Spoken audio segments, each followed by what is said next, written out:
शुरू कर रहे हैं सर एक वर्ड आया yes, sir. कंजरवेटिव फोर्सेस पहले ਉਹਨੂੰ ਸਮਝਿਓ बेटे कंजरवेटिव फोर्सेस ਦੀ एग्जांपल ਪਹਿਲਾਂ बोला ਤੁਸੀਂ ਕਹਿੰਦੇ जी कंजरवेटिव फोर्सेस ठीक है ਇਹਦੀ एग्जांपल ਦੇ ਅੰਡਰ ਮੇਰੇ ਕੋਲ ਆ ਜਾਏਗੀ electrostatic forces magnetic forces gravitational forces ये सारे दी सारियां फोर्सेस दी एक कॉमन असी नाम देना होवे तो ਅਸੀਂ ਕਹਿੰਦੇ all these forces are conservative forces कहना भी ਹੁੰਦੀਆਂ ਕੀ ਨੇ ਅਸੀਂ ਕਹਿੰਦੇ ਜੀ conservative forces are those forces for which work done by the or work done against the force will depend only on the initial and final position and it does not depend upon nature of path followed by the body मैं फिर repeat कर रहा ਜਿਹੜੀਆਂ forces ਲਈ ਅਸੀਂ work ਕਰੀਏ ਠੀਕ ਹੈ ਜਿੱਦਾਂ ਹੁਣ ਮੰਨ ਲਓ ਚੌਕ ਇੱਥੇ ਪਿਆ ਮੇਰੇ ਹੱਥ ਦੇ ਉੱਤੇ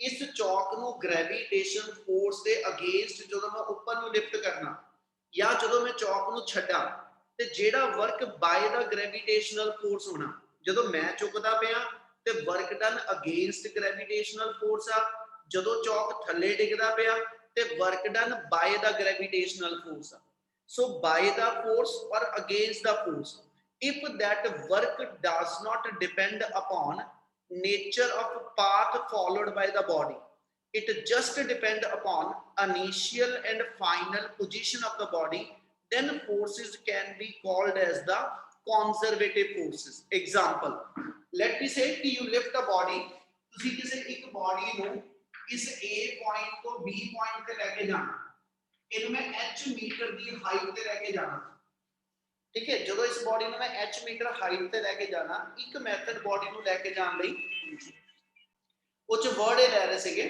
ਕਿ ਜੇਕਰ ਐਸਐਚ ਫੋਰਸਸ ਕੰਜ਼ਰਵੇਟਿਵ ਨੇਚਰ ਦੀ ਹੋਏਗੀ ਨਾ ਤੇ ਉਸ ਫੋਰਸ ਦੀ ਫੇਵਰ ਚ ਜਾਂ ਉਸ ਫੋਰਸ ਦੇ ਅਗੇਂਸਟ ਜਦੋਂ ਵਰਕ ਕੀਤਾ ਜਾਵੇ ਉਹ ਸਿਰਫ ਬॉडी ਦੀ ਇਨੀਸ਼ੀਅਲ ਤੇ ਫਾਈਨਲ ਪੋਜੀਸ਼ਨ ਤੇ ਡਿਪੈਂਡ ਕਰੇਗਾ ਉਹਦੇ ਪਾਥ ਡਿਪੈਂਡੈਂਟ ਨਹੀਂ ਹੋਏਗਾ ਆਪਾਂ ਐਗਜ਼ਾਮਪਲ ਦਿੱਤੀ ਕਿ ਜੇ ਬॉडी ਮੈਂ A ਤੋਂ B h मीटर ਚੁੱਕਣੀ ਹੈ ठीक है वर्टिकली और मैं सीधा ऊपर चुका या मान लो मैं बॉडी को इस इंक्लाइंड प्लेन के थ्रू ऊपर लेके गया ठीक है ਜਦੋਂ मैं इंक्लाइंड प्लेन पे लेके गया ਤੇ बॉडी ਦੀ वर्टिकल हाइट ਜਿਹੜੀ ਆ बॉडी ਦੀ वर्टिकल हाइट ਹੁਣ ਵੀ ਮੇਰੇ ਕੋਲ AB h ਮੀਟਰ ਦੀ ਆ ਪਰ बॉडी ਆਪਣਾ ਐਸਐਚ ਜਿਹੜੀ ਆ ਉਹ वर्टिकल ਨਹੀਂ ਲਿਫਟ ਕੀਤੀ बॉडी ਅਸੀਂ ਐਸਐਚ ਇਸ इंक्लाइंड प्लेन ਦੇ ਥ्रू ਲੈ ਕੇ ਚੱਲੇ ਤੀਜਾ ਆਪਾਂ ਕਹਿ ਦਿੰਨੇ कि मान लो बॉडी ਜਿਹੜੀ ਤੁਸੀਂ ਲਿਫਟ ਕਰਨੀ ਉਹ ਸਟੀਅਰ ਦੇ ਥਰੂ ਲਿਫਟ ਕਰਦੇ ਰਹੇ ਜਿਹਦੀ ਗਰਾਊਂਡ ਤੋਂ ਲੈ ਕੇ ਟੌਪ ਤੱਕ ਦੀ ਹਾਈਟ ਜਿਹੜੀ ਆ ਉਹ ਹੁਣ ਵੀ h ਮੀਟਰ ਹੈ ਠੀਕ ਹੈ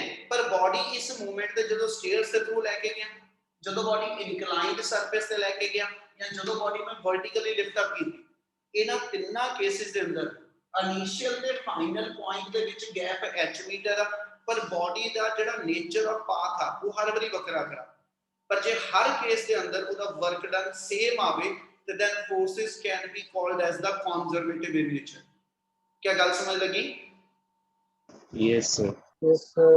पूजा एक वर्ड किसी ने बोलिया सी कूलम्स लॉ जरूर वो तो कूलम्स लॉ बेसिकली सी यूज करते हैं कि जे मेरे को कोई दो चार्ज पार्टिकल गिवन जिदा मान लो मेरे को एक प्रोटॉन ते एक इलेक्ट्रॉन हो गया दो प्रोटॉन हो गए दो इलेक्ट्रॉन हो गए इस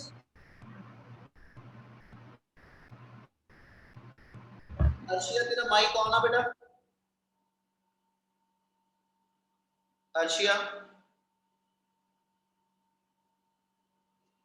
हाँ जी जे मेरे को ऐसा कोई दो चार्ज पार्टिकल गिवन है जेडे दोनों पॉजिटिव हो सकते दोनों नेगेटिव हो सकते एक पॉजिटिव एक नेगेटिव कुछ भी इदा दा पॉसिबल केस होवे ਅਸੀਂ ਕਹਿੰਦੇ ਜੀ these two charge particle either attract each other or they repel each other ਤੇ ਇਹਨਾਂ ਦੀ ਅਟਰੈਕਟ ਜਾਂ ਰਿਪੈਲ ਕਰਨ ਦੀ ਜਿਹੜੀ ਫੋਰਸ ਹੋਏਗੀ ਨਾ ਇੱਕ ਦੂਸਰੇ ਦੀ ਠੀਕ ਹੈ ਉਹ ਅਸੀਂ ਕਹਿੰਦੇ ਜੀ ਡਾਇਰੈਕਟਲੀ ਪ੍ਰੋਪੋਰਸ਼ਨਲ ਹੋਏਗੀ product of the magnitude of two charges and inversely proportional to square of distance ਯਾਨੀ ਦੋ ਚਾਰਜ ਨੇ ਇੱਕ ਦੂਜੇ ਨੂੰ ਕਿੰਨਾ ਰਿਪੈਲ ਕਰਨਾ ਕਿੰਨਾ ਅਟਰੈਕਟ ਕਰਨਾ ਉਹ ਦੋਨਾਂ ਚਾਰजेस ਦੀ ਸਟਰੈਂਥ ਕਿੰਨੀ ਕਿੰਨੀ ਉੱਤੇ ਡਿਪੈਂਡ ਕਰੇਗਾ ਤੇ ਸੈਕੰਡ ਡਿਪੈਂਡ ਕਰੇਗਾ ਇਹਨਾਂ ਦੇ ਅਕ੍ਰੋਸ ਜਿਹੜਾ ਉਹ ਡਿਸਟੈਂਸ ਕਿੰਨਾ क्या इतनी चीज क्लियर है Yes, sir.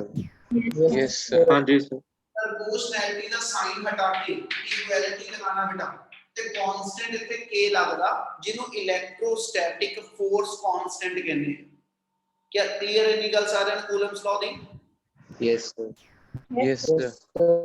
ਹੋਰ ਬੋਲੋ ਜਿਹਦਾ ਕੋਈ ਡਾਊਟ ਹੈਗਾ ਜਲਦੀ ਜਲਦੀ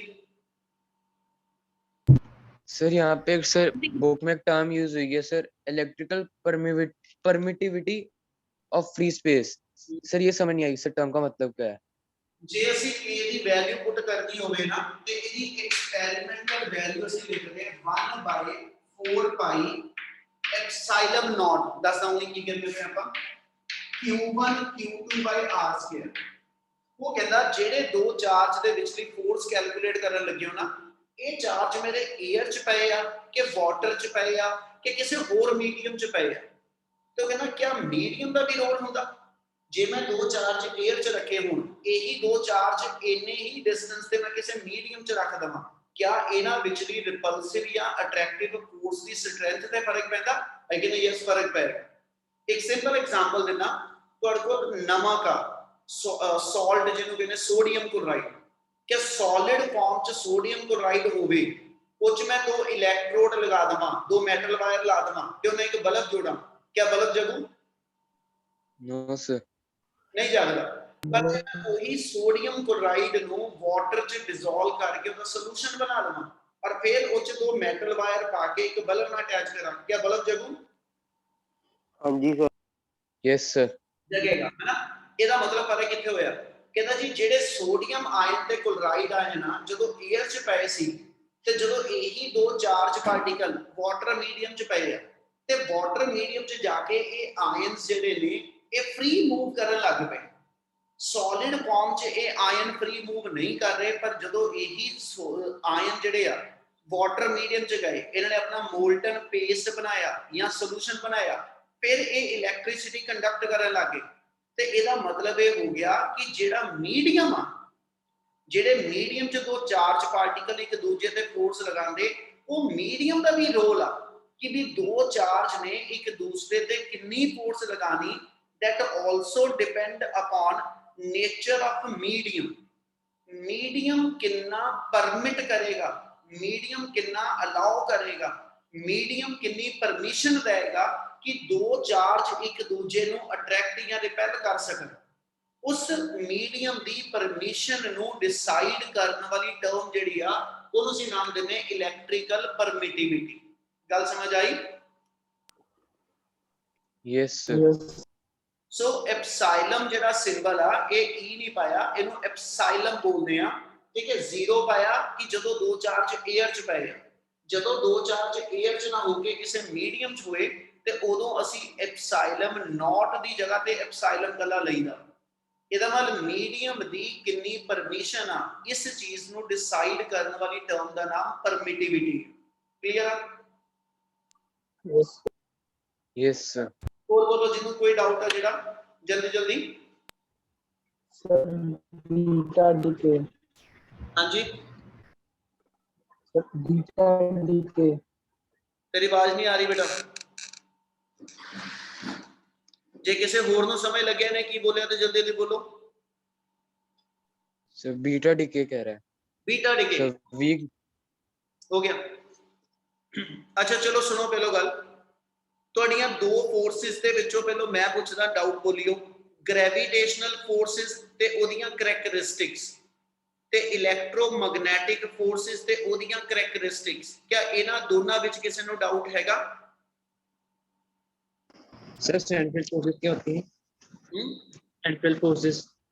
ਸੈਂਟਰਲ ਫੋਰਸਿਸ ਅਸੀਂ ਕਹਿੰਦੇ ਪੁੱਤ ਜਦੋਂ ਦੋ ਚਾਰਜ ਪਾਰਟੀਕਲ ਦੇ ਕ੍ਰੋਸ ਅਸੀਂ ਫੋਰਸ ਕੱਢਣੀ ਹੈ ਨਾ ਜਿੱਦਾਂ ਮੈਂ ਆ ਮੰਨ ਲਓ ਦੋ ਇੱਥੇ ਚਾਰਜ ਪਾਰਟੀਕਲ ਲਿੱਤੇ ਬੱਚੇ ਇਹਨਾਂ ਚਾਰਜ ਪਾਰਟੀਕਲ ਨੂੰ ਜੇ ਮੈਂ ਐਸ ਸੱਚ ਗ੍ਰੈਵਿਟੇਸ਼ਨਲ ਫੋਰਸ ਦੀ ਗੱਲ ਕਰਾਂ ਮੇਰੇ ਕੋਲ ਆ ਇੱਕ ਸਨ ਆ ਗਿਆ ਇੱਕ ਮੇਰੇ ਕੋਲ ਅਰਥ ਆ ਗਿਆ ਤੇ ਜੇ ਮੈਂ ਸਨ ਔਰ ਅਰਥ ਦੇ ਵਿਚਲੀ ਫੋਰਸ ਕੱਢਣੀ ਆ ਠੀਕ ਹੈ ਅਸੀਂ ਐਸ ਸੱਚ ਜਦੋਂ ਦੋ ਪਾਰਟੀਕਲ ਦੇ ਵਿਚਲਾ ਡਿਸਟੈਂਸ ਲੈਣਾ ਨਾ ਉਹ ਇੱਕ ਪਾਰਟੀਕਲ ਦੇ ਸੈਂਟਰ ਤੋਂ ਦੂਜੇ ਪਾਰਟੀਕਲ ਦੇ ਸੈਂਟਰ ਤੱਕ ਲੈਣਾ ਠੀਕ ਹੈ ਉਹਦਾ ਮਤਲਬ ਇਹ ਹੋਏਗਾ ਕਿ ਤੁਸੀਂ ਜਿਹੜੇ ਗਿਵਨ ਆਬਜੈਕਟ ਨੇ ਇਹਨੂੰ ਤੁਸੀਂ ਪੁਆਇੰਟ ਸਾਈਜ਼ ਮੰਨ ਲਓ ਇਹਨਾਂ ਨੂੰ ਤੁਸੀਂ ਪੁਆਇੰਟ ਸਾਈਜ਼ ਮੰਨ ਲਓ ਤੇ ਅਸੀਂ ਇਹ ਕਹੀਏ ਕਿ ਇਸ ਬੋਡੀ ਤੋਂ ਇਸ ਪਾਰਟੀਕਲ ਤੱਕ ਦੀ ਜਿਹੜੀ ਫੋਰਸ ਲੈਣੀ ਹੈ, ਡਿਸਟੈਂਸ ਲੈਣਾ ਹੈ ਨਾ, ਉਹਦੇ ਵਿੱਚ ਸਾਈਜ਼ ਮੈਟਰ ਨਹੀਂ ਕਰੇਗਾ। ਹਮੇਸ਼ਾ ਜਿਹੜੀਆਂ ਫੋਰਸਿਸ ਵਿੱਚ ਡਿਸਟੈਂਸ ਜਿਹੜਾ ਵਾ ਉਹ ਇੱਕ ਆਬਜੈਕਟ ਦੇ ਸੈਂਟਰ ਤੋਂ ਦੂਜੇ ਆਬਜੈਕਟ ਦੇ ਸੈਂਟਰ ਤੱਕ ਟ੍ਰੀਟ ਕੀਤਾ ਜਾਵੇ, ਨਾ ਕਿ ਬਾਉਂਡਰੀ ਟੂ ਬਾਉਂਡਰੀ। ਮੈਨੂੰ ਕਿਹਾ ਜਾਵੇ ਡਿਸਟੈਂਸ ਬਿਟਵੀਨ ਅਰਥ ਐਂਡ ਸਨ ਇਜ਼ 1 ਮੀਟਰ, ਤੇ ਪੁੱਤ ਉਹ 1 ਮੀਟਰ ਡਿਸਟੈਂਸ ਇਹਦੀ ਬਾਉਂਡਰੀ ਤੋਂ ਇਹਦੀ ਬਾਉਂਡਰੀ ਤੱਕ ਨਹੀਂ ਹੈਗਾ, ਉਹ ਇਹਦੇ ਸੈਂਟਰ ਤੋਂ ਇਹਦੇ ਸੈਂਟਰ ਤੱਕ। ਤੇ ਫਿਰ ਜਿਹੜੀਆਂ ਫੋਰਸਿਸ ਦੇ ਵਿੱਚ ਡਿਸਟੈਂਸ ਸੈਂਟਰ ਟੂ ਸੈਂਟਰ ਹੁੰਦਾ ਉਹਨਾਂ ਨੂੰ ਸੈਂਟਰਲ ਫੋਰਸਿਸ ਕਹਿੰਦੇ। ਕਲੀਅਰ ਹੈ? Yes sir. हाँ जी सर। अगला डाउट बोलो। दो फोर्सेस गईया ग्रेविटेशनल ते इलेक्ट्रोमैग्नेटिक, कुछ जे कोई डाउट हैगा तो जल्दी जल्दी बोलोगे। नहीं सर, नहीं सर जो इलेक्ट्रोमैग्नेटिक फोर्सेस हैं सर, उनके जो एग्जांपल्स हैं ना उसमें वैंडर वाल्स फोर्स है सर, वो एक बार समझा दीजिए। तो ਜਿਹੜੀਆਂ ਦੋ ਪਾਰਟੀਕਲ ਦੇ ਵਿੱਚ ਵੀਕ ਫੋਰਸਿਸ ਆਉਂਦੀਆਂ, ਆਪਾਂ ਵੀਕ ਫੋਰਸਿਸ ਦੀ ਗੱਲ ਕਰ ਲਈਏ, ਤੇਰਾ ਵੈਂਡਰ ਵਾਲ ਵਾਲਾ ਉੱਚਾ ਜਾਣਾ ਬੋਲ। ਹੋਰ ਬੋਲੋ, ਕੋਈ ਡਾਊਟ ਹੈਗਾ ਤਾਂ ਕਿਸੇ ਦਾ ਇਹਨਾਂ ਦੋ ਫੋਰਸਿਸ ਚੋਂ? ਛਵੀ, ਗੁਰਜੋਤ, ਗੁਰਲੀਨ, ਅਮਨਜੋਤ, क्या बेटा इस पहले दो टॉपिक्स किसी का डाउट हैगा? No sir. No sir. सारे नो सर। केड़ा बोलिया? केड़ा नियाना बोलिया सी?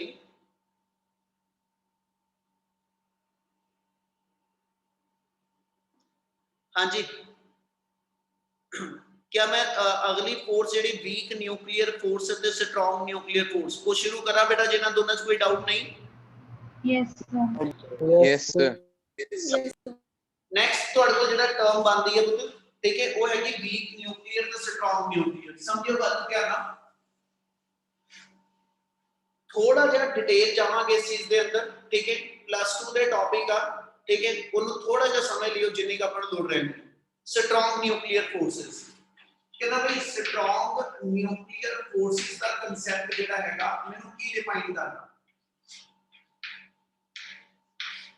ਤੇ ਪੁੱਤ ਸਟਰੋਂਗ ਨਿਊਕਲੀਅਰ ਫੋਰਸਸ ਨੂੰ ਆਪਾਂ ਐਕਸਪਲੇਨ ਕਰਨ ਲਈ ਆਪਾਂ ਇਦਾਂ ਲੈਂਦੇ ਕਿ ਵੀ ਐਸਾ ਚ ਮੇਰੇ ਕੋਲ ਕੋਈ ਇੱਕ ਨਿਊਕਲੀਅਸ ਆ, ਐਟਮ ਦੀ ਗੱਲ ਨਹੀਂ ਕਰਾਂਗਾ, ਜਿਹੜੀ ਫੋਰਸ ਦੀ ਗੱਲ ਕਰਨ ਲੱਗੇ ਇਹ ਵਿਦਿਨ ਦਾ ਨਿਊਕਲੀਅਸ ਐਗਜ਼ਿਸਟ ਕਰਦੀ ਹੈ।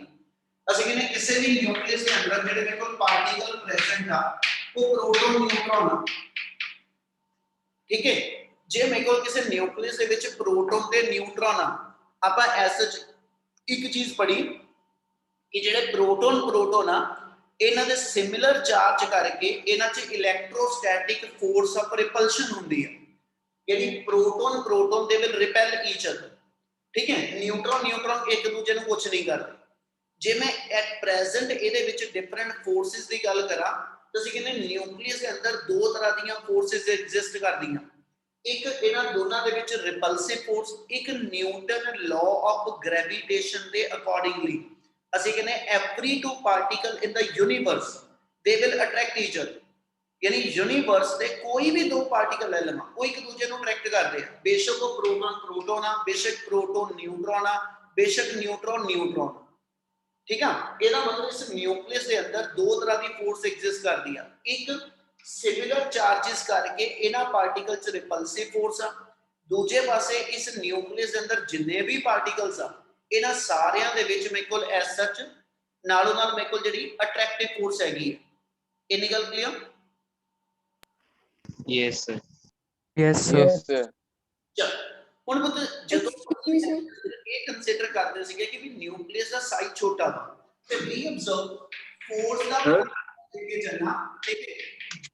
m1 m2 r² gravitational force ਵਾਸਤੇ ਜਾਂ F = k q1 q2 r² ਰਿਪਲਸਿਵ force ਵਾਸਤੇ। ਦੋਨਾਂ ਫੋਰਸਿਸ ਦੇ ਅੰਦਰ ਫੋਰਸਿਸ ਡਿਸਟੈਂਸ ਨਾਲ ਇਨਵਰਸਲੀ ਟੂ r², ਠੀਕ ਹੈ। ਜਦੋਂ ਅਸੀਂ ਇਹਨਾਂ ਫੋਰਸਿਸ ਦੀ ਸਟੱਡੀ ਕਰਦੇ ਸੀ ਨਾ ਤਾਂ ਅਸੀਂ ਕਹਿੰਦੇ ਸੀ ਜੇ ਨਿਊਕਲੀਅਸ ਦਾ ਸਾਈਜ਼ ਬਹੁਤ ਛੋਟਾ ਵਾ ਤੇ ਉਸ ਛੋਟੇ ਸਾਈਜ਼ ਨਿਊਕਲੀਅਸ ਦੇ ਅੰਦਰ ਪ੍ਰੋਟੋਨ ਇੱਕ ਦੂਜੇ ਦੇ ਬਹੁਤ ਕਲੋਜ਼ ਪਏ, ਤਾਂ ਕਹਿੰਦਾ ਜੀ ਜੇ ਕਲੋਜ਼ ਨੇ ਤੇ ਇਹਨਾਂ ਦੇ ਵਿੱਚ ਜਿਹੜੇ ਰਿਪਲਸਿਵ ਫੋਰਸ ਆ ਹਨਾ, ਉਸ ਰਿਪਲਸਿਵ ਫੋਰਸਿਸ ਦੇ ਕਰਕੇ ਇਹ ਇੱਕ ਦੂਜੇ ਤੋਂ ਪਰੇ ਜਾਣੇ ਚਾਹੀਦੇ। ਮਤਲਬ due to repulsion these proton they should fly off in opposite direction, एक दूसरे तो परे जा, and we said the proton they should come out of the nucleus, but practically ਅਸੀਂ observe करने कोई भी proton repulsive force stronger होने के बावजूद भी कोई भी proton nucleus चों बाहर नहीं निकलता। कहना जी ਉਹਦਾ cause ਕੀ ਆ, ਤੇ ਫਿਰ ਅਸੀਂ ਇਹ ਕਹਿੰਦੇ ਸੀਗੇ ਕਿ ਜਿਹੜੀ gravitational force of attraction ਹੈ ਨਾ proton proton ਚ, ਉਹ ਇਹਨਾਂ ਦੇ ਵਿਚਲੀ repulsive force ਨਾਲੋਂ ਜ਼ਿਆਦਾ ਸਟਰੋਂਗ ਹੈ। यानी gravitational forces, ठीक है, gravitational forces, ठीक है, ਜਿਹੜੀ repulsive force ਹੈ electrostatic ਉਹਦੇ ਨਾਲੋਂ ਸਟਰੋਂਗਰ। ਪਰ ਜਦੋਂ ਅਸੀਂ ਐਕਸਪੈਰੀਮੈਂਟਲੀ ਇਹਨਾਂ forces ਦੀ strength study ਕੀਤੀ ਤੇ we observe gravitational force of attraction very much weaker as compared to that of the repulsive force। ਗੱਲ ਸਮਝਣ ਵਾਲੀ, ਕਿੱਥੋਂ ਨਿਊਕਲੀਅਰ ਫੋਰਸ ਦਾ ਕਨਸੈਪਟ ਬਣਨਾ ਸ਼ੁਰੂ ਹੋਣ ਲੱਗਿਆ ਉਹਦੀ ਗੱਲ ਕਰਦਾ ਪਿਆ ਕਿ ਜਦੋਂ ਦੋਨਾਂ ਫੋਰਸਿਸ ਦੀ ਸਟਰੈਂਥ ਨੂੰ ਕੰਪੇਅਰ ਕੀਤਾ ਗਿਆ ਦੋ ਪ੍ਰੋਟੋਨ ਦੇ ਵਿੱਚ ਲਈ ਜੇ ਮੈਂ ਗ੍ਰੈਵਿਟੇਸ਼ਨਲ ਫੋਰਸ ਮੇਜਰ ਕਰਾਂ ਤੇ ਦੋ ਪ੍ਰੋਟੋਨ ਦੇ ਵਿੱਚ ਲਈ ਜੇ ਮੈਂ ਰਿਪਲਸਿਵ ਫੋਰਸ ਮੇਜਰ ਕਰਾਂ ਤੇ ਅਸੀਂ ਆਬਜ਼ਰਵ ਕੀਤਾ repulsive force is very much stronger than the attractive forces.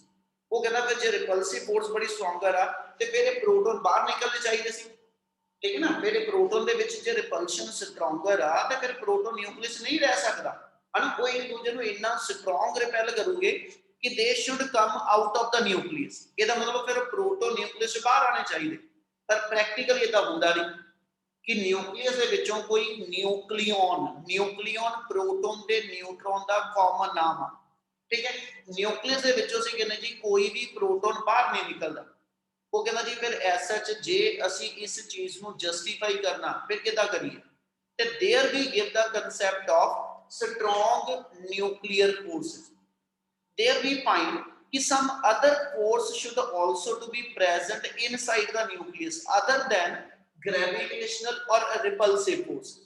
ਅਸੀਂ ਕਹਿੰਦੇ ਇਹਨਾਂ ਫੋਰਸਿਸ ਤੋਂ ਇਲਾਵਾ ਵੀ ਫਿਰ ਇਸ ਨਿਊਕਲੀਅਸ ਦੇ ਅੰਦਰ ਕੋਈ ਹੋਰ ਫੋਰਸ ਹੈਗੀ ਆ ਜਿਹਦੀ ਨੇਚਰ ਅਟਰੈਕਟਿਵ ਹੋਏਗੀ, ठीक है, which will bind all the nucleons inside the nucleus, and that force which is more stronger than the repulsive force, and the force which is more stronger than the repulsive force, that force is called as the strong nuclear force। क्या पहले इतनी गल समझ आई? yes sir ਇਹਦਾ ਮਤਲਬ ਉੱਤੇ ਇਹ ਹੋ ਕਿ ਜਿੰਨੀਆਂ ਫੋਰਸਸ ਦੋ ਜਿਹੜੀਆਂ ਸੀਗੀਆਂ ਸਾਡੇ ਕੋਲ ਇੱਕ ਥਰਡ ਫੋਰਸ ਦਾ ਕਨਸੈਪਟ ਆ ਗਿਆ ਨਿਊਕਲੀਅਸ ਦੇ ਅੰਦਰ। ਅਸੀਂ ਕਹਿੰਦੇ ਜੀ nuclear forces are more stronger than the gravitational ਔਰ more stronger than the repulsive electrostatic force. ਉਹ ਕਹਿੰਦਾ ਜੀ ਫਿਰ ਜਿਹੜੇ ਇਹ ਨਿਊਕਲੀਅਰ ਫੋਰਸਸ ਨੇ ਇਹਦਾ origin ਕੀ ਆ, ਕਿੱਥੋਂ ਆਈਆਂ ਇਹ ਫੋਰਸਸ, ਤੇ ਉੱਥੇ ਜਾ ਕੇ ਫਿਰ ਅਸੀਂ ਇੱਕ ਐਲੀਮੈਂਟਰੀ ਪਾਰਟੀਕਲ, ਮੈਂ ਇੱਕ ਵਰਡ ਐਡ ਕਰਦਾ ਪਿਆ ਐਲੀਮੈਂਟਰੀ, ਅਸੀਂ ਜੇ ਇਹ ਲੈ ਕੇ ਚੱਲੀਏ ਨਿਊਕਲੀਅਸ ਜਿਹੜਾ ਕਿਹਦੇ ਤੋਂ ਬਣਿਆ ਤਾਂ ਅਸੀਂ ਕਹਿੰਦੇ ਜੀ ਨਿਊਕਲੀਅਸ ਪ੍ਰੋਟੋਨ ਤੇ ਨਿਊਟਰੋਨ ਹੁੰਦੇ ਆ। ਹੁਣ ਇਹਦੇ ਵਿੱਚੋਂ ਅੱਗਿਓਂ ਗੱਲ ਕਰਾਂ ਪ੍ਰੋਟੋਨ ਕਿਹਦੇ ਤੋਂ ਬਣਿਆ ਤਾਂ ਅਸੀਂ ਕਹਿੰਦੇ ਜੀ ਪ੍ਰੋਟੋਨ ਤੋਂ ਛੋਟਾ ਕੋਈ ਪਾਰਟੀਕਲ, ਪਰ ਜਿਹੜੀ ਰੀਸੈਂਟ ਥਿਊਰੀਜ਼ ਨੇ, ਠੀਕ ਹੈ, ਰੀਸੈਂਟ ਡਿਸਕਵਰੀਜ਼ ਨੇ ਉਹਦੇ ਅਕੋਰਡਿੰਗਲੀ ਪ੍ਰੋਟੋਨ ਤੇ ਨਿਊਟਰੋਨ they are further made up of some small elementary particles ਜਿਨ੍ਹਾਂ ਨੂੰ ਅਸੀਂ ਨਾਮ ਦਿੰਦੇ ਕਿ ਉਹ ਕੁਆਰਕ ਤੋਂ ਬਣੇ। ਸਾਡੇ ਕੋਲ ਹੋਰ ਨਵੇਂ ਪਾਰਟੀਕਲ ਜਿਹੜੇ ਹੈਗੇ ਜਿਹੜੇ ਪ੍ਰੋਟੋਨ ਤੋਂ ਵੀ ਛੋਟੇ ਆ, ਅਸੀਂ ਲੈ ਕੇ ਚੱਲਦੇ ਸਾਡੇ ਕੋਲ ਜਿਹੜੇ ਕੁਆਰਕਸ ਨੇ, ਠੀਕ ਹੈ, ਇਹ ਪਾਰਟੀਕਲ ਐਸ ਸੱਚ ਪ੍ਰੋਟੋਨ ਤੇ ਨਿਊਟਰੋਨ ਨੂੰ ਬਣਾਉਂਦੇ ਆ। ਜਦੋਂ ਅਸੀਂ ਇਹ ਕਹੀਏ ਸਭ ਤੋਂ ਪਹਿਲਾਂ ਅਸੀਂ ਕਹਿੰਦੇ ਸੀ ਐਟਮ ਨੂੰ ਤੋੜੀਏ ਤੇ ਐਟਮ 'ਚ ਅੱਗੇ ਕੁਝ ਨਹੀਂ, ਐਟਮ ਇਨਡਿਵਿਜ਼ੀਬਲ। ਬਾਅਦ ਚੋਂ ਜਾ ਕੇ ਅਸੀਂ ਫਾਈਂਡ ਆਊਟ ਕੀਤਾ ਕਿ ਐਟਮ ਦੇ ਸੈਂਟਰ 'ਚ ਨਿਊਕਲੀਅਸ ਹੁੰਦਾ, ਮਤਲਬ ਐਟਮ ਭੰਨਾਂਗੇ, ਐਟਮ ਤੋੜਾਂਗੇ ਤੇ ਸੈਂਟਰ ਦੇ ਵਿੱਚ ਉਹ ਖਰੋਟ ਦੀ ਗਿਰੀ ਵਕਣ ਸਾਨੂੰ ਜਿਹੜਾ ਵਾ, ठीक है, वो मतलब जिदा बादाम दे अंदर ਅਸੀਂ ਉਹਦੇ ਲੈ ਕੇ ਚੱਲੀਏ, ਠੀਕ ਹੈ, ਉਹਨੂੰ ਤੋੜਾ ਸ਼ੈਲ ਨੂੰ, ਠੀਕ ਹੈ, ਤੇ ਉਹਦੀ ਗਿਰੀ ਨਿਕਲਦੀ, ਇਹਦੀ ਅਸੀਂ ਕਹਿੰਦੇ ਕਿ ਵੀ ਉਹਦੇ ਸੈਂਟਰ ਦੇ ਵਿੱਚ ਮੇਰੇ ਕੋਲ ਜਿਹੜਾ ਉਹ ਨਿਊਕਲੀਅਸ ਆ। ਫਿਰ ਅਸੀਂ ਕਿਹਾ ਜੀ ਨਿਊਕਲੀਅਸ ਦੇ ਵਿੱਚ ਕੁਝ ਨਹੀਂ ਹੁੰਦਾ। ਬਾਅਦ ਚੋਂ ਅਸੀਂ ਫਾਈਂਡ ਆਊਟ ਕਰ ਲਿਆ ਕਿ ਨਿਊਕਲੀਅਸ ਪ੍ਰੋਟੋਨ ਨਿਊਟਰੋਨ ਤੋਂ ਬਣਿਆ। ਫਿਰ ਅਸੀਂ ਇਹ ਕਹਿਤਾ ਕਿ ਵੀ ਪ੍ਰੋਟੋਨ ਤੇ ਨਿਊਟਰੋਨ ਸਭ ਤੋਂ ਛੋਟੇ ਪਾਰਟੀਕਲਸ ਆ, बट ਜਿਹੜੀ ਰੀਸੈਂਟ ਥਿਊਰੀਜ਼ ਨੇ ਉਹਦੇ ਅਕੋਰਡਿੰਗਲੀ ਪ੍ਰੋਟੋਨ ਨਿਊਟਰੋਨ ਅੱਗੇ ਹੋਰ ਛੋਟੇ ਐਲੀਮੈਂਟਰੀ ਪਾਰਟੀਕਲ ਤੋਂ ਬਣਦੇ ਆ। ਉਸ ਲਿਸਟ ਦੇ ਵਿੱਚ ਇੱਕ ਪਾਰਟੀਕਲ ਆਉਂਦਾ ਜਿਹਨੂੰ ਨਾਮ ਦਿੰਦੇ ਕੁਆਰਕ। ਗੱਲ ਸਮਝ ਆਈ? Yes, sir. हाँ जी सर। Yes sir. ਦੂਜਾ word Yes, sir.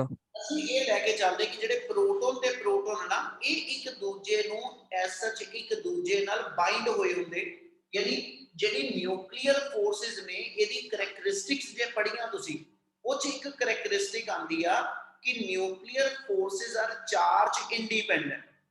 ਉਹਦਾ ਮਤਲਬ ਇਹ ਹੈਗਾ ਕਿ ਜੇ ਮੈਂ ਪ੍ਰੋਟੋਨ ਪ੍ਰੋਟੋਨ ਚ ਕਹਾਂ ਨਿਊਕਲੀਅਰ ਫੋਰਸ ਆਫ ਅਟਰੈਕਸ਼ਨ ਹੋਏਗੀ, ਪ੍ਰੋਟੋਨ ਨਿਊਟਰੋਨ ਚ ਕਹਾਂ ਨਿਊਕਲੀਅਰ ਫੋਰਸ ਆਫ ਅਟਰੈਕਸ਼ਨ ਹੋਏਗੀ, ਨਿਊਟਰੋਨ ਨਿਊਟਰੋਨ ਚ ਵੀ ਹੋਏਗੀ। ਇਹਦਾ ਮਤਲਬ ਜਿਹੜੀ ਇਲੈਕਟ੍ਰੋਸਟੈਟਿਕ ਫੋਰਸ ਆ ਇਹ ਤਾਂ ਸਿਰਫ ਚਾਰਜ ਪਾਰਟੀਕਲ ਚ ਹੁੰਦੀ ਹੈ, ਠੀਕ ਹੈ, ਇਹ ਸਿਰਫ ਚਾਰਜ ਪਾਰਟੀਕਲ ਚ ਹੁੰਦੀ ਹੈ। ਪਰ ਜਿਹੜੀ ਮੇਰੇ ਕੋਲ ਐਸ ਸੱਚ ਨਿਊਕਲੀਅਰ ਫੋਰਸਿਸ ਆਫ ਅਟਰੈਕਸ਼ਨ ਆ ਹਨਾ, ਜਿੱਦਾਂ ਗ੍ਰੈਵੀਟੇਸ਼ਨਲ ਫੋਰਸਿਸ ਹਰ ਦੋ ਪਾਰਟੀਕਲ ਚ ਐਗਜ਼ਿਸਟ ਕਰਦੀ ਆ, ਇਹਦੇ ਨਿਊਕਲੀਅਰ ਫੋਰਸਿਸ ਵੀ ਜਿਹੜੀਆਂ ਨੇ ਉਹ ਹਰ ਦੋ ਨਿਊਕਲੀਅਸ ਦੇ ਅੰਦਰ ਵਾਲੇ ਪਾਰਟੀਕਲ ਚ ਐਗਜ਼ਿਸਟ ਕਰਦੀ। ਗੱਲ ਸਮਝ ਲੱਗੀ ਜੋ ਬੋਲਦਾ ਪਿਆ? Sir, last line repeat करो. Yes, sir. ਲਾਸਟ ਲਾਈਨ ਮੈਂ ਇਹ ਕਿਹਾ ਵਾ ਜਿੱਦਾਂ ਅਸੀਂ ਕਹਿੰਦੇ ਯੂਨੀਵਰਸ ਦੇ ਹਰ ਦੋ ਪਾਰਟੀਕਲ ਦੇ ਵਿੱਚ ਗ੍ਰੈਵੀਟੇਸ਼ਨਲ ਫੋਰਸ ਆ, ਇਹਦੀ ਅਸੀਂ ਕਹਿੰਦੇ ਨਿਊਕਲੀਅਸ ਦੇ ਅੰਦਰ ਜਿੰਨੇ ਵੀ ਪਾਰਟੀਕਲਸ ਨੇ, ਭਾਵੇਂ ਪੋਜ਼ਿਟਿਵ ਚਾਰਜ ਪਾਰਟੀਕਲ ਭਾਵੇਂ ਨਿਊਟਰਲ, ਹਰ ਦੋ ਪਾਰਟੀਕਲ ਦੇ ਵਿੱਚ ਨਿਊਕਲੀਅਰ ਫੋਰਸ ਆਫ ਅਟਰੈਕਸ਼ਨ ਜਿਹੜੀ ਉਹ ਐਗਜ਼ਿਸਟ ਕਰਦੀ ਹੈ, ਠੀਕ ਹੈ। ਯਾਨੀ ਇਸ ਪ੍ਰੋਟੋਨ ਪ੍ਰੋਟੋਨ ਚ ਵੀ ਨਿਊਕਲੀਅਰ ਫੋਰਸ ਆ, ਇਸ ਪ੍ਰੋਟੋਨ ਨਿਊਟਰੋਨ ਚ ਵੀ ਨਿਊਕਲੀਅਰ ਫੋਰਸ ਆ, ਇਸ ਨਿਊਟਰੋਨ ਨਿਊਟਰੋਨ ਚ ਵੀ ਨਿਊਕਲੀਅਰ ਫੋਰਸ ਆਫ ਅਟਰੈਕਸ਼ਨ ਹੈਗੀ ਹੈ। ਕਲੀਅਰ ਹੈ ਨੀ ਗੱਲ? Yes, sir.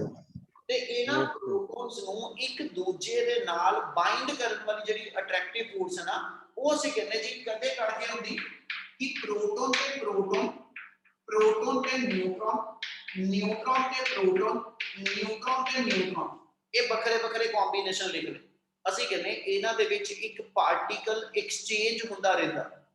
ਜਦੋਂ ਦੋ ਚੀਜ਼ਾਂ ਇੱਕ ਦੂਜੇ ਨੂੰ ਬੰਨ ਕੇ ਰੱਖਦੀਆਂ ਹਨਾ, ਅਸੀਂ ਕਹਿੰਦੇ ਕਿ ਜਿਹੜਾ ਇੰਟਰਮੀਡੀਏਟ ਜਿਹੜਾ ਵਿਚੋਲਾ ਵਾ, ਜਿਹੜਾ ਇਹਨਾਂ ਦੋਨਾਂ ਨੂੰ ਬੰਨਦਾ ਪਿਆ ਵਾ, ਜਿਹੜਾ ਇੰਟਰਮੀਡੀਏਟ ਆ ਹਨਾ, ਉਹ ਆਪਣੇ ਆਪ ਚ ਜਿਹੜਾ ਪਾਰਟੀਕਲ ਹੈਗਾ ਉਹ ਤੁਸੀਂ ਨਾਮ ਦੇ ਰਹੇ ਆ ਪਾਈ ਮੀਜ਼ੋਨ। ਇੱਕ ਵਰਡ ਲਿਖਿਆ ਵਾ, ਠੀਕ ਹੈ, ਇਹਨੂੰ ਅਸੀਂ ਕਹਿੰਦੇ ਪਾਈ ਮੀਜ਼ੋਨ। ਅਸੀਂ ਕਹਿੰਦੇ ਜੀ ਦੋ ਪ੍ਰੋਟੋਨ, ਇੱਕ ਪ੍ਰੋਟੋਨ ਨਿਊਟਰੋਨ, ਨਿਊਟਰੋਨ ਪ੍ਰੋਟੋਨ, ਨਿਊਟਰੋਨ ਨਿਊਟਰੋਨ, ਕੋਈ ਵੀ ਕੰਬੀਨੇਸ਼ਨ ਚ ਇਹ ਦੋਨੋਂ ਪਾਰਟੀਕਲ ਲੈ ਲਵਾਂ, ਇਹਨਾਂ ਦੇ ਵਿੱਚ ਐਸ ਸੱਚ ਪਾਈ ਮੀਜ਼ੋਨ ਜਿਹੜੇ ਨੇ ਨਾ ਉਹ ਐਕਸਚੇਂਜ ਹੁੰਦੇ ਰਹਿੰਦੇ। ਇਹ ਫੀਲਡ ਪਾਰਟੀਕਲ, ਇਹਨਾਂ ਨੂੰ ਅਸੀਂ ਕਹਿੰਦੇ ਫੀਲਡ ਪਾਰਟੀਕਲਸ। ਇਹ ਪਾਰਟੀਕਲ ਐਸ ਸੱਚ ਦੋ ਪ੍ਰੋਟੋਨ ਨੂੰ ਜਾਂ ਨਿਊਟਰੋਨ ਨਿਊਟਰੋਨ ਜਾਂ ਪ੍ਰੋਟੋਨ ਨਿਊਟਰੋਨ ਇੱਕ ਦੂਜੇ ਨਾਲ ਬੰਨ ਕੇ ਰੱਖਦੇ ਆ। ਇਹਦੀ ਇੱਕ ਐਗਜ਼ਾਮਪਲ ਦੇਣਾ ਥੋੜੀ ਭੈੜੀ ਜੀ ਆ, ਜਿੱਦਾਂ ਅਸੀਂ ਕਹਿੰਦੇ ਦੋ ਡੌਗ ਹੋ ਗਏ, ਦੋ ਡੌਗ ਹੋ ਗਏ ਤੇ ਇੱਕ ਬੋਨ ਹੋ ਗਈ, ਠੀਕ ਆ। ਜਿੱਦਾਂ ਦੋ ਡੌਗ ਤੇ ਇੱਕ ਬੋਨ, ਠੀਕ ਹੈ, ਦੋਨੋਂ ਜਾਣੇ, ਠੀਕ ਹੈ, ਦੋਨੋਂ ਦੇ ਦੋਨੋਂ ਡੌਗ ਜਿਹੜੇ ਨੇ ਉਹ ਇਸ ਬੋਨ ਦੇ ਥਰੂ ਇੱਕ ਦੂਜੇ ਦੇ ਨਾਲ ਬਾਈਂਡ ਆ, ਠੀਕ ਹੈ। But that bone is neither the part of the first dog and that bone is neither the part of the second one, but that bone will bind the two together dogs. In the similar way pi meson ਜਿਹੜੇ ਨੇ ਉਹ ਇਹਨਾਂ particles ਨੂੰ ਇੱਕ ਦੂਜੇ ਨਾਲ ਬੰਨ ਕੇ ਰੱਖਦੇ ਆ, ਇਸ ਲਈ ਇਹਨਾਂ ਨੂੰ ਅਸੀਂ ਫੀਲਡ ਪਾਰਟੀਕਲਸ ਕਹਿੰਦੇ ਆ। क्या इन्हीं गल समझ लगी? Yes, sir. सर Yes, ये sir. पाई मेसॉन्स का एक्सचेंज होता रहता है या फिर ये कांस्टेंट है? नहीं पुत्र, ਆਪਣੇ ਕੋਲ ਕਿਹੜੇ ਦੋ ਪਾਰਟੀਕਲ ਚ ਅਸੀਂ ਫੋਰਸ ਕੱਢਦੇ ਪਏ ਉਹਦੇ ਅਕੋਰਡਿੰਗਲੀ ਤਿੰਨ ਤਰ੍ਹਾਂ ਦੇ ਪਾਈ ਮੀਜ਼ੋਨ ਅਸੀਂ ਕਹਿੰਦੇ ਜੀ ਪਾਈ ਪੋਜ਼ਿਟਿਵ, ਪਾਈ ਨੈਗੇਟਿਵ ਤੇ ਪਾਈ ਨਿਊਟਰਲ। ਇਹ ਵੀ ਤਿੰਨ ਤਰ੍ਹਾਂ ਦੇ ਮੀਜ਼ੋਨ ਹੁੰਦੇ। ਜਦੋਂ ਆ ਪ੍ਰੋਟੋਨ ਤੇ ਪੋਜ਼ਿਟਿਵ ਆ, ਇਹਦੇ ਵੀ ਪੋਜ਼ਿਟਿਵ ਆ, ਇਹਦਾ ਮਤਲਬ ਇਹਨਾਂ ਨੇ ਜਿਹੜਾ ਮੀਜ਼ੋਨ ਆਪਸ ਵਿੱਚ ਇੱਕ ਦੂਜੇ ਨਾਲ ਐਕਸਚੇਂਜ ਕਰਨਾ ਉਹ ਨਿਊਟਰਲ। ਜੇ ਆ ਪਾਈ ਆ ਪ੍ਰੋਟੋਨ ਪੋਜ਼ਿਟਿਵ ਆ, ਨਿਊਟਰੋਨ ਤੇ ਜ਼ੀਰੋ ਚਾਰਜ ਆ, ਇਹਦਾ ਮਤਲਬ ਇਹਨਾਂ ਨੇ ਪਾਈ ਨੈਗੇਟਿਵ ਮੀਜ਼ੋਨ ਐਕਸਚੇਂਜ ਕਰਨਾ। ਜੇ ਇਹਦੇ ਤੇ ਜ਼ੀਰੋ ਆ, ਇਹਦੇ ਤੇ ਪਲੱਸ ਬਣਾਣਾ, ਇਹਦਾ ਮਤਲਬ ਇਹਨਾਂ ਪਾਈ ਪੋਜ਼ਿਟਿਵ ਮੀਜ਼ੋਨ ਐਕਸਚੇਂਜ ਕਰਨਾ। ਨਿਊਟਰੋਨ ਨਿਊਟਰੋਨ ਚ ਪਾਈ ਨਿਊਟਰਲ ਮੀਜ਼ੋਨ ਐਕਸਚੇਂਜ ਹੋਏ।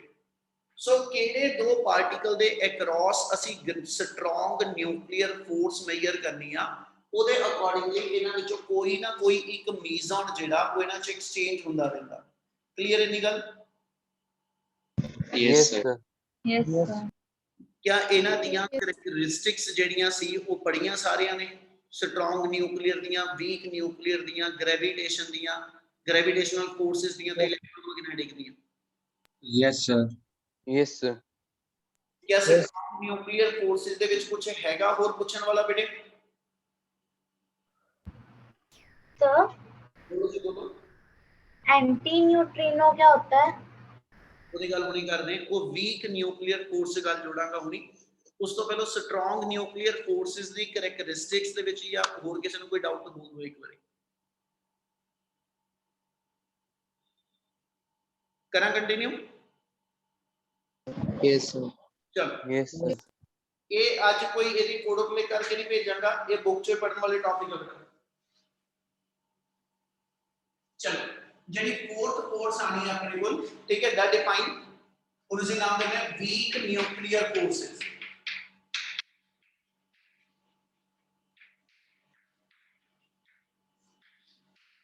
रेडियो एक्टिविटी मतलब वर्ड सुने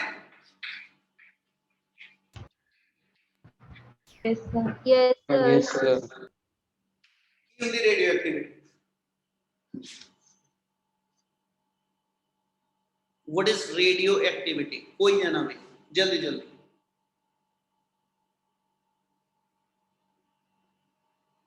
कोई नहीं सर न्यूक्लियस जब उसमें से बाहर आ जाते हैं जब प्रोटॉन्स या फिर वो चलो alpha beta sir, gamma rays release करते हैं। डिस्ट्रक्शन हो जाता है Sir, emission of alpha, beta and gamma radiations from the nucleus.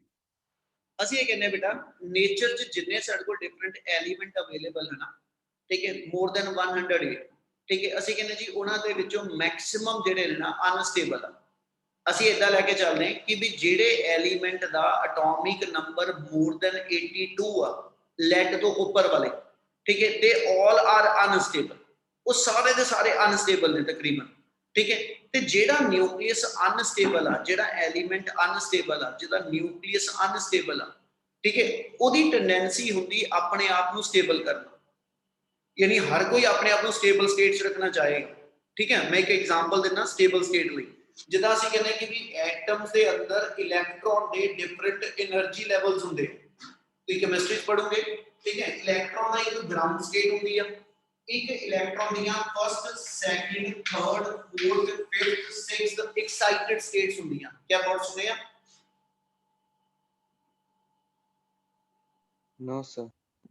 ਚਲੋ ਤੁਸੀਂ ਕੈਮਿਸਟਰੀ 'ਚ ਪੜ੍ਹੋਗੇ ਕਿ ਵੀ ਐਟਮਸ ਦੇ ਅੰਦਰ ਜਿਹੜੇ ਇਲੈਕਟ੍ਰੋਨਸ ਨੇ ਠੀਕ ਹੈ ਇਹਦੇ ਡਿਫਰੈਂਟ એનર્ਜੀ ਸਟੇਟਸ ਹੁੰਦੀਆਂ ਨੇ ਠੀਕ ਹੈ ਜਦੋਂ ਇਲੈਕਟ੍ਰੋਨ ਆਪਣੀ ਗਰਾਊਂਡ ਸਟੇਟ 'ਚ ਹੁੰਦਾ ਯਾਨੀ ਸਭ ਤੋਂ ਲੋਐਸਟ એનર્ਜੀ ਲੈਵਲ ਤੇ ਹੁੰਦਾ ਠੀਕ ਹੈ ਅਸੀਂ ਕਹਿੰਦੇ ਜੀ ਇੱਥੇ ਇਹਦੀ ਸਟੇਟ ਬੜੀ ਮਨਪਸੰਦ ਆ ਇਹ ਆਪਣੇ ਆਪ ਨੂੰ ਇਸੇ ਸਟੇਟ 'ਚ ਰੱਖਣਾ ਚਾਹੇਗਾ ਠੀਕ ਹੈ ਜੇ ਕਿਸੇ ਮੈਥਡ ਨਾਲ ਮੈਂ ਇਹਨੂੰ એનર્ਜੀ ਦੇ ਦਿੱਤੀ ਇਹਨੂੰ ਮਜਬੂਰੀ ਨਾਲ ਆਪਣੇ ਲੈਵਲ ਤੋਂ ਉੱਪਰ ਜੰਪ ਕਰਨਾ ਪੈਣਾ ਜੰਪ ਕਰੇਗਾ ਠੀਕ ਹੈ ਜੀ ਆਪਣੀ ਗਰਾਊਂਡ ਸਟੇਟ ਨੂੰ ਛੱਡ ਕੇ ਕਿਸੇ ਐਕਸਾਈਟਡ ਲੈਵਲ ਤੇ ਜਾਏਗਾ ਬਟ ਐਕਸਾਈਟਡ ਲੈਵਲ ਸਟੇਬਲ ਨਹੀਂ ਹੁੰਦੇ ਜਿੱਦਾਂ ਜਿੱਦਾਂ ਇਲੈਕਟ੍ਰੋਨ ਦੀ એનર્ਜੀ ਵੱਧਦੀ ਆ ਅਨਸਟੇਬਿਲਿਟੀ ਵੱਧਦੀ ਤੇ ਇਲੈਕਟ੍ਰੋਨ ਕੀ ਕਰਦਾ ਜਿੱਦਾਂ ਹੀ ਉਹਨੂੰ ਮੌਕਾ ਲੱਗਦਾ ਉਹ ਆਪਣੀ ਉਸ ਐਕਸਾਈਟਡ ਸਟੇਟ ਤੋਂ ਵਾਪਸ ਗਰਾਊਂਡ ਸਟੇਟ ਤੇ ਫੇਰ ਛਾਲ ਮਾਰਦਾ ਜੰਪ ਕਰਦਾ ਤੇ ਜਿਹੜੀ ਐਕਸਟਰਾ એનર્ਜੀ ਆ ਦੋ ਲੈਵਲ ਦੇ ਵਿੱਚ ਉਨੀ એનર્ਜੀ ਉਹ ਰੇਡੀਏਸ਼ਨ ਬਣਾ ਕੇ ਛੱਡੀ ਜਾਂਦਾ ਨਾਲ ਗੱਲ ਸਮਝ ਆਈ ਜੋ ਮੈਂ ਬੋਲਿਆ Yes, sir. ਇਹਦਾ Yes, sir. ਜੋ ਆ ਕਰਦਾ ਪਿਆ ਨਾ ਬੇਟਾ ਇਹ ਮੈਂ ਇਲੈਕਟ੍ਰੋਨ ਦੀ ਗੱਲ ਕੀਤੀ ਇਦਾਂ ਹੀ ਅਸੀਂ ਇਹ ਮੰਨਦੇ ਆ ਜਿਹੜੇ ਨਿਊਕਲੀਅਸ ਦੇ ਅੰਦਰ ਮੇਰੇ ਕੋਲ ਡਿਫਰੈਂਟ ਨਿਊਕਲੀਓਨਸ ਨੇ ਪ੍ਰੋਟੋਨ ਤੇ ਨਿਊਟਰੋਨ ਇਹਨਾਂ ਦੇ ਵੀ એનર્ਜੀ ਲੈਵਲ ਹੁੰਦੇ ਆ ਠੀਕ ਹੈ ਨਿਊਕਲੀਅਸ ਦੇ ਅੰਦਰ ਨਿਊਕਲੀਓਨਸ ਦੇ ਵੀ ਇਸੇ ਤਰ੍ਹਾਂ એનર્ਜੀ ਲੈਵਲਸ ਹੁੰਦੇ ਨੇ ਤੇ ਜੇ ਕੋਈ ਨਿਊਕਲੀਓਨ ਪ੍ਰੋਟੋਨ ਨਿਊਟਰੋਨ ਆਪਣੀ ਗਰਾਊਂਡ ਸਟੇਟ ਤੋਂ ਕਿਸੇ ਐਕਸਾਈਟਡ ਸਟੇਟ ਤੇ ਚਲਾ ਗਿਆ ਹੋਵੇ ਤੇ ਉਹ ਐਕਸਾਈਟਡ ਸਟੇਟ 'ਚ ਨਹੀਂ ਰਹਿਣਾ ਚਾਹੁੰਦਾ ਉਹ ਐਕਸਾਈਟਡ ਸਟੇਟ ਤੋਂ ਵਾਪਸ ਗਰਾਊਂਡ ਸਟੇਟ ਤੇ ਆਣਾ ਚਾਹੁੰਦਾ ਤੇ ਗਰਾਊਂਡ ਸਟੇਟ ਤੇ ਆਉਣ ਵਾਸਤੇ ਉਹ ਰੇਡੀਏਸ਼ਨ ਅਮਿਟ ਕਰਦਾ ਜਿਹੜੀਆਂ ਐਲਫਾ ਬੀਟਾ ਤੇ ਗਾਮਾ ਦੀ ਫਾਰਮ ਚ ਹੁੰਦੀ ਅਸੀਂ ਕਹਿੰਦੇ ਕਿ ਜਦੋਂ ਕੋਈ ਨਿਊਕਲੀਅਸ ਜਿਹੜਾ ਅਨਸਟੇਬਲ ਹੋਏਗਾ ਉਹ ਐਸ ਸੱਚ ਐਲਫਾ ਬੀਟਾ ਤੇ ਗਾਮਾ ਰੇਡੀਏਸ਼ਨ ਅਮਿਟ ਕਰੇਗਾ ਨਾ ਅਸੀਂ ਕਹਿੰਦੇ ਜੀ ਉਸ ਫਿਨੋਮੇਨਾ ਨੂੰ ਅਸੀਂ ਰੇਡੀਓ ਐਕਟੀਵਿਟੀ ਕਹਿੰਦੇ ਹਾਂ ਤੇ ਉਹਨਾਂ ਐਲੀਮੈਂਟਸ ਨੂੰ ਅਸੀਂ ਰੇਡੀਓ ਐਕਟਿਵ ਐਲੀਮੈਂਟਸ ਕਹਿੰਦੇ ਇੰਨੀ ਗੱਲ ਸਮਝ ਲੱਗੀ Yes, sir. ਹੁਣ ਇਹਦੇ ਵਿੱਚੋਂ ਆਪਾਂ ਵਰਡ ਲੈਣ ਲੱਗੇ ਠੀਕ ਹੈ ਇੱਕ ਹੁੰਦਾ ਜਦੋਂ ਐਲਫਾ ਰੇਡੀਏਸ਼ਨ ਨਿਕਲੇ ਅਸੀਂ ਕਹਿੰਦੇ ਐਲਫਾ ਡਿਕੇ ਜਦੋਂ ਬੀਟਾ ਰੇਡੀਏਸ਼ਨ ਨਿਕਲੇ ਅਸੀਂ ਕਹਿੰਦੇ ਬੀਟਾ ਡਿਕੇ ਇਹਦੇ ਜਦੋਂ ਗਾਮਾ ਰੇਡੀਏਸ਼ਨਸ ਨਿਕਲਦੀਆਂ ਕਹਿੰਦੇ ਜੀ ਗਾਮਾ ਡਿਕੇ ਹੁਣ ਐਲਫਾ ਪਾਰਟੀਕਲ ਬੀਟਾ ਪਾਰਟੀਕਲ ਤੇ ਗਾਮਾ ਪਾਰਟੀਕਲ ਦਾ ਆਪਾਂ ਰਿਪਰੈਜ਼ੈਂਟੇਸ਼ਨ ਕੀ ਦਿੰਦੇ ਐਲਫਾ ਪਾਰਟੀਕਲ ਜਿਹੜਾ ਹੋਏਗਾ ਇਹਨੂੰ ਅਸੀਂ ਕਹਿੰਦੇ ਜੀ ਇਹ ਹੀਲੀਅਮ ਪਾਰਟੀਕਲ ਜਦੋਂ ਵੀ ਅਸੀਂ ਇਹ ਕਹਿਣਾ ਹੋਵੇ ਕਿਸੇ ਨਿਊਕਲੀਅਸ ਦੇ ਵਿੱਚੋਂ ਐਲਫਾ ਪਾਰਟੀਕਲ ਇੱਕ ਰਿਲੀਜ਼ ਹੋ ਗਿਆ, ਅਸੀਂ ਕਹਾਂਗੇ ਇੱਕ ਤਰ੍ਹਾਂ ਉਹਦਾ ਐਟੋਮਿਕ ਨੰਬਰ ਤੇ ਮਾਸ ਨੰਬਰ ਜਿਹੜਾ ਨਾ ਉਹ ਹੀਲੀਅਮ ਦੇ ਅਕੋਰਡਿੰਗਲੀ ਡਿਕਰੀਜ਼ ਹੋ ਗਿਆ। ਠੀਕ ਹੈ, ਮੈਂ ਇਹਨੂੰ ਇਦਾਂ ਕਹਿਣਾ ਪਿਆ ਕਿ ਜੇ ਆ ਮੇਰੇ ਕੋਲ ਇੱਕ ਨਿਊਕਲੀਅਸ ਆ, ਠੀਕ ਹੈ, ਜਿਹਦਾ ਤੁਸੀਂ ਆ ਕਹਿ ਲਓ 11 11 ਸੋਡੀਅਮ 23 7 ਨਾਈਟ੍ਰੋਜਨ 14, ਥੱਲੇ ਐਟੋਮਿਕ ਨੰਬਰ ਉੱਪਰ ਮਾਸ ਨੰਬਰ, ਆਪਾਂ ਜਨਰਲ ਲਿਖੀਏ तो ZXA ਲਿਖ ਲੈਂਦੇ, X ਮੇਰਾ ਐਲੀਮੈਂਟ ਹੋ ਗਿਆ, Z atomic number, A mass number. ਇਸ ਐਲੀਮੈਂਟ ਦੇ ਵਿੱਚੋਂ ਜੇ ਮੈਂ ਇਹ ਕਹਾਂ ਇੱਕ ਐਲਫਾ ਪਾਰਟੀਕਲ ਨਿਕਲ ਗਿਆ, ਜੇ ਆਪਾਂ ਇਹ ਕਹੀਏ ਕਿ ਜੋ ਇੱਕ ਐਲਫਾ ਪਾਰਟੀਕਲ ਨਿਕਲ ਗਿਆ ਤੇ ਇਹਦੇ ਨਿਕਲਣ ਤੋਂ ਬਾਅਦ ਨਿਊਕਲੀਅਸ ਦਾ ਐਟੋਮਿਕ ਨੰਬਰ ਜਿਹੜਾ, ਠੀਕ ਹੈ, ਐਲਫਾ ਪਾਰਟੀਕਲ ਨਿਕਲ ਗਿਆ ਮਤਲਬ ਆ 2He4 ਵਾਲਾ ਪਾਰਟੀਕਲ ਨਿਕਲ ਗਿਆ। ਬੱਚੇ ਥੋੜਾ ਜਿਹਾ ਧਿਆਨ ਨਾਲ ਕਰਦੇ ਚੱਲਿਓ, ਇਹ +2 ਦੀਆਂ ਸਾਰੀਆਂ ਚੀਜ਼ਾਂ ਆ ਬੇਟਾ, ਠੀਕ ਹੈ। ਇਸ ਨਿਊਕਲੀਅਸ ਦੇ ਵਿੱਚੋਂ ਜਦੋਂ ਐਲਫਾ ਪਾਰਟੀਕਲ ਨਿਕਲਿਆ ਮੀਨ 2He4 ਵਾਲਾ ਪਾਰਟੀਕਲ ਨਿਕਲ ਗਿਆ, ਜਿਹੜਾ ਬਾਕੀ ਦਾ ਨਿਊਕਲੀਅਸ ਪਿੱਛੇ ਰਹਿ ਗਿਆ ਉਹਦਾ ਐਟੋਮਿਕ ਨੰਬਰ ਜਿਹੜਾ ਵਾ ਉਹ 2 ਰਿਡਿਊਸ ਹੋ ਜਾਣਾ, ਉਹਦਾ ਮਾਸ ਨੰਬਰ ਜਿਹੜਾ ਵਾ ਉਹ 4 ਨਾਲ ਰਿਡਿਊਸ ਹੋ ਜਾਣਾ। ਤੇ ਜਦੋਂ ਕਿਸੇ ਐਲੀਮੈਂਟ ਦਾ ਐਟੋਮਿਕ ਨੰਬਰ ਚੇਂਜ ਹੋ ਜਾਏ ਤਾਂ ਅਸੀਂ ਕਹਿੰਦੇ ਇੱਕ ਨਿਊ ਐਲੀਮੈਂਟ ਬਣ ਜਾਂਦਾ, ਕਿਉਂਕਿ ਦੁਨੀਆ ਦੇ ਕੋਈ ਵੀ ਦੋ ਐਲੀਮੈਂਟ ਜਿਹੜੇ ਨੇ ਉਹਨਾਂ ਦਾ ਐਟੋਮਿਕ ਨੰਬਰ ਸੇਮ ਨਹੀਂ ਹੋ ਸਕਦਾ, ਮਾਸ ਨੰਬਰ ਤਾਂ ਸੇਮ ਹੋ ਸਕਦਾ। ਇੰਨੀ ਗੱਲ ਸਮਝ ਲੱਗੀ? Yes. हाँ जी सर। ठीक है, ये जो मैं लिखा ਇਹਨੂੰ ਅਸੀਂ ਨਾਮ ਦੇਣਾ ਹੋਵੇ ਫਿਜ਼ਿਕਸ ਅਸੀਂ ਕਹਿੰਦੇ ਇਹ ਐਲਫਾ ਡਿਕੇ ਦੀ ਰਿਐਕਸ਼ਨ ਆ। ਉਧਰ ਵੀਕ ਨਿਊਕਲੀਅਰ ਫੋਰਸਸ ਵੱਲੋਂ ਤੁਰਨ ਲੱਗਿਆ ਹੁਣ ਮੈਂ ਇਦਾਂ ਹੀ ਜਿੱਦਾਂ ਆਪਾਂ ਐਲਫਾ ਡਿਕੇ ਦਿਖਾਇਆ ਨਾ, ਇਹਦੀ ਅਸੀਂ ਨਿਊਕਲੀਅਸ ਦੇ ਵਿੱਚੋਂ ਦੀ ਬੀਟਾ ਡਿਕੇ ਹੋਵੇ। ਮੰਨ ਲਓ ਇਹਨੇ ਇੱਕ ਬੀਟਾ ਪਾਰਟੀਕਲ ਅਮਿਟ ਕੀਤਾ, ਯਾਨੀ ਇਸ ਨਿਊਕਲੀਅਸ ਚੋਂ ਇੱਕ ਬੀਟਾ ਪਾਰਟੀਕਲ ਨਿਕਲਿਆ। ਬੀਟਾ ਪਾਰਟੀਕਲ ਦਾ ਚਾਰਜ ਜਿਹੜਾ ਵਾ ਉਹ ਇਲੈਕਟ੍ਰੋਨ ਦੇ ਬਰਾਬਰ, यानी जे मैं इथे बीटा डिके लिखना होवे आ रिएक्शन ਨੂੰ ਮੈਂ ਇਹਦਾ ਲਿਖਾਂਗਾ ZXA ओरिजिनल ਸੀਗਾ, ਇਹਦੇ ਵਿੱਚੋਂ ਇੱਕ ਬੀਟਾ ਪਾਰਟੀਕਲ ਨਿਕਲਿਆ, ਬੀਟਾ ਪਾਰਟੀਕਲ -1E0 ਨੂੰ ਕਹਿੰਦੇ ਆ, ਯਾਨੀ ਇਲੈਕਟ੍ਰੋਨ ਦੇ ਬਰਾਬਰ ਇਹਦਾ ਚਾਰਜ। ਤੇ ਜਿਹੜਾ ਨਾਲ ਮੇਰੇ ਕੋਲ ਹੁਣ ਵੀਕ ਨਿਊਕਲੀਅਰ ਫੋਰਸਿਸ ਦਾ ਕਨਸੈਪਟ ਸ਼ੁਰੂ ਹੋ ਗਿਆ ਜੀ, ਠੀਕ ਹੈ, ਇਹਦੇ ਵਿੱਚ ਆਣੀ ਸਾਰੀ ਕਨਸੈਪਟ, ਠੀਕ ਹੈ। ਤੇ ਜਦੋਂ ਇਹਦਾ ਐਟੋਮਿਕ ਨੰਬਰ -1 ਆ ਤੇ ਜਿਹੜਾ ਦੂਜਾ ਐਲੀਮੈਂਟ ਹੋਏਗਾ ਉਹਦਾ ਐਟੋਮਿਕ ਨੰਬਰ Z+1 ਬਣੇਗਾ। ਹੁਣੀ ਗੱਲ ਜੋੜੂਗਾ ਕਿਉਂ ਕਹਿ ਰਿਹਾ, ਮਾਸ ਨੰਬਰ ਉਹਦਾ ਸੇਮ ਹੋਏਗਾ, ਇੱਕ ਨਿਊ ਐਲੀਮੈਂਟ ਹੋਏਗਾ। ਇੱਕ ਲਾਅ ਤੁਸੀਂ ਪੜਿਆ ਸਾਰਿਆਂ ਨੇ, law of conservation of charge ਪੜਿਆ ਸਾਰਿਆਂ ਨੇ? Yes, sir. Yes ਹਰ sir. ਇੱਕ ਦੀ ਬਾਤ ਚਾਹੀਦੀ। Yes, sir. Yes sir. 3 ਆਵਾਜ਼ਾਂ ਹੋਈਆਂ ਟੋਟਲ। ਹਾਂਜੀ ਸਰ। Yes, sir. पढ़े। Yes, sir. yes sir. Yes. Total. Yes, sir. Yes sir.